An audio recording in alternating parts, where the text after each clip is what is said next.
Okay. Right, we'll stop there. Would you, it's going to seem a bit strange now, but would you mind, because it would really help if you could just do that same again, but just before you do it, just say hello, and then the camera will go on you, and then do it. Hello.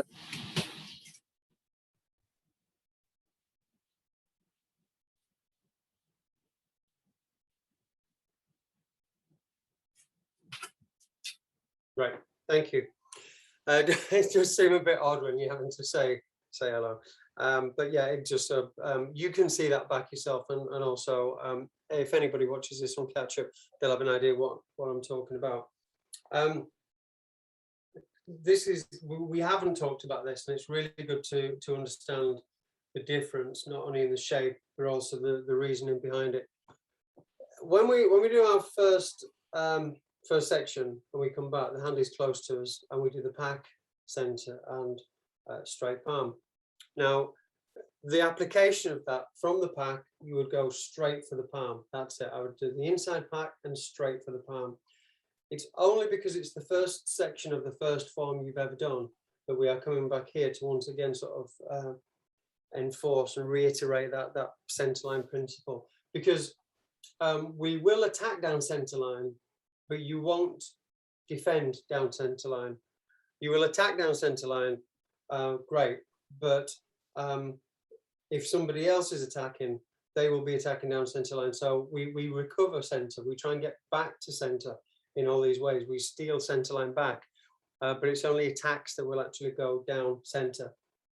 And this is another really important point, because it's also when we start Siu Lim Tau, this is the only time when we go straight down center from here.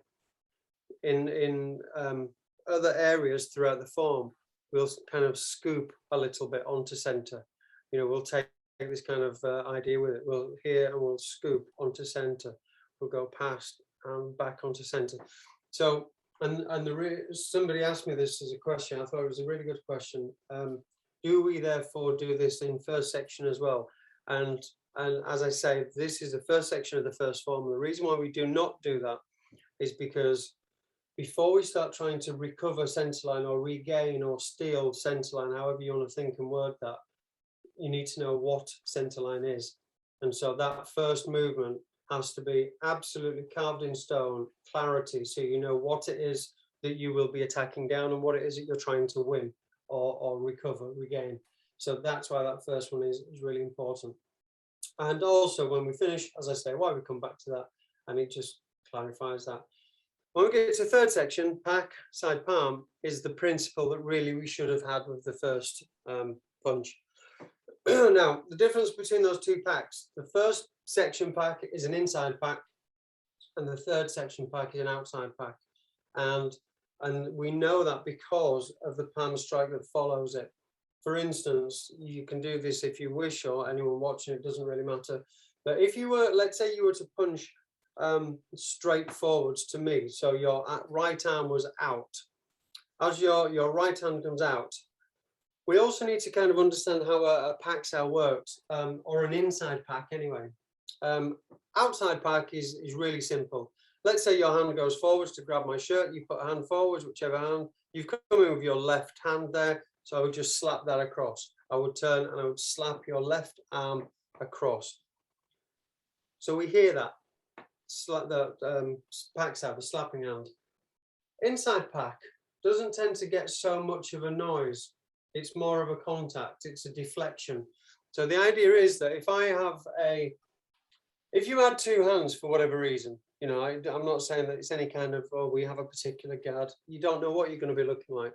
But if you had a hand forwards, what you would never do is, let's say if a right punch came in toward me, I wouldn't allow this hand to miss any contact, and then hopefully catch it with my backhand to scoop it down and then punch.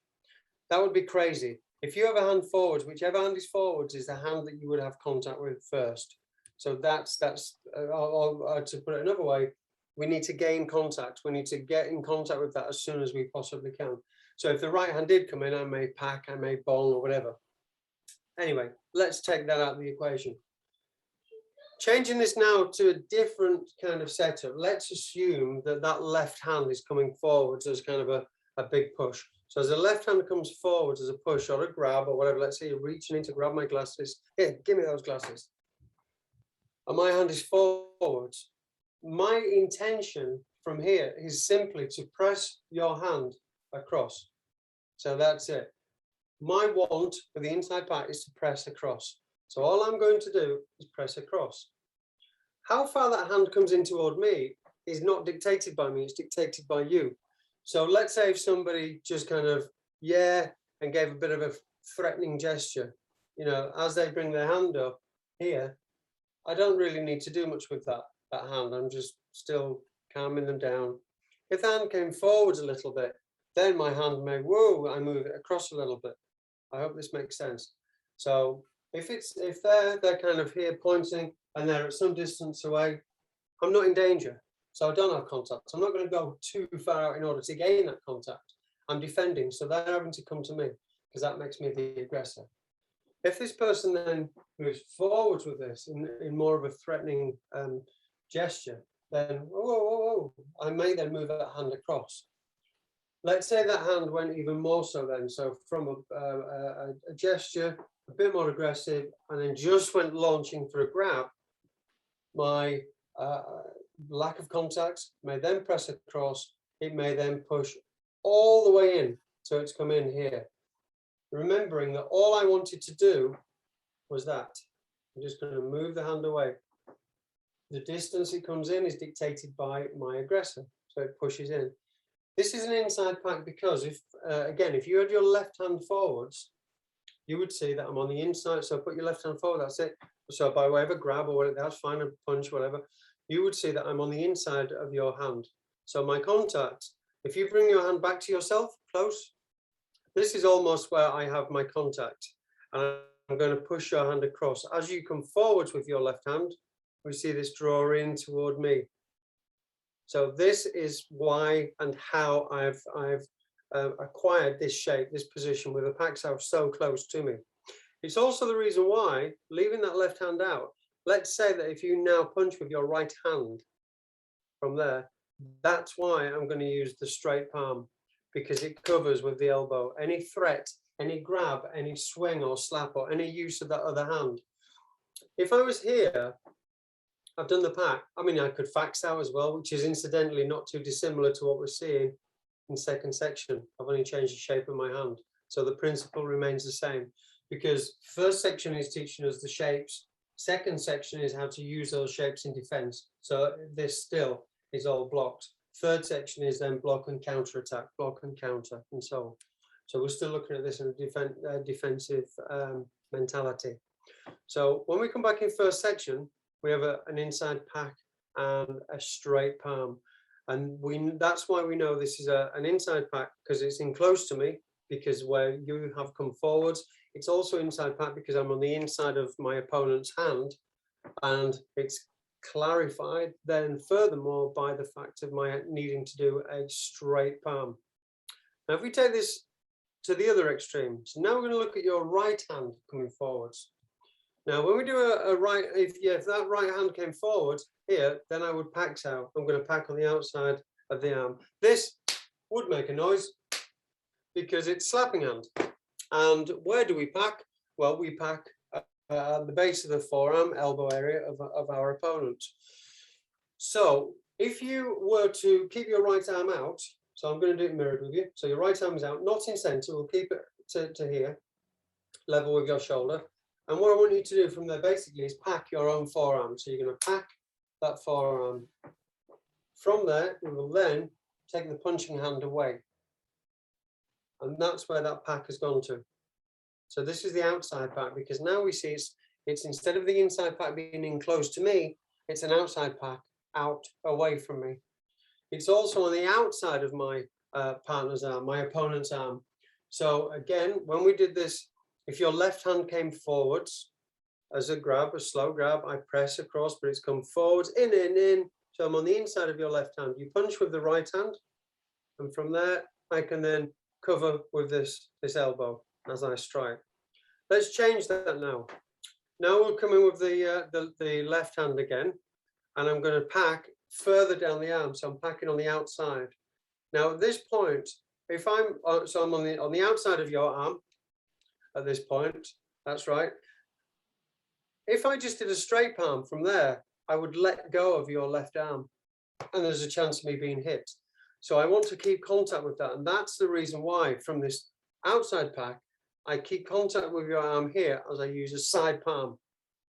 So that's what we're seeing here. So if you were to pack on the outside of my arm, from that packing position, you keep in contact throughout. And that's why we have then a side palm. So the inside pack, I'm on the inside of your arms, the other hand comes in, I can cover this, I can cover this. If I'm on the outside of your arm, I want to maintain contact on the outside. So we then see the reason an inside pack is in close to me and it's inside my opponent's arm, and the straight palm means I'm keeping contact with this. The outside pack is outside away from me, it's on the outside of my opponent's arm, and I'm doing a side palm so I can maintain that contact that I already have. If we mix these up and you come in with the left hand grab again, and mine's an inside pack and it's coming close to me, and then you come in with the right punch and I go for a side palm, I have zero contact on that punch, so I will get hit. So that's why I need the elbow elevated. So that's a clear link between those two. It's an important thing. I've not said that for a long time, so I'm glad that I've been allowed, and thank you for helping me on that. It's good that I've been allowed to sort of share that. There's also something else that we need to kind of be aware of, and I'm going to use this light that's above my head. Hopefully it's not too distracting for you. We'll look at it this way. If I'm going to do punches, I'm punching to the same target. So I'm punching to my face. If I do a turning punch, I turn, I bend my knees, and I sit back. The target doesn't move, I do. So the target hasn't moved. So when I'm doing the punch, you see I'm punching under that light every time. And I'm moving from one side to the other. So the simple piece of equipment I would always recommend, if you have a good mirror, reasonable size mirror, even if it's just kind of like this, that's all right for now. Get a piece of string, some blue tack, sellotape, whatever, and give yourself a center line. So you're punching toward that piece of string, toward that line. Obviously don't punch the mirror.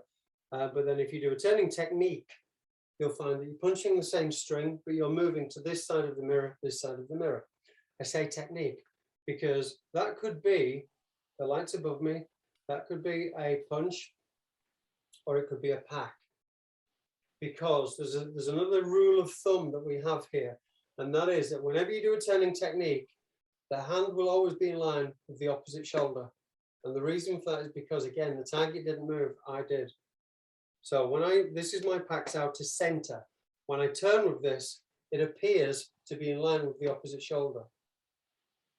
That's what we're representing in Siu Lim Tau. That's the reason why we pack across to there.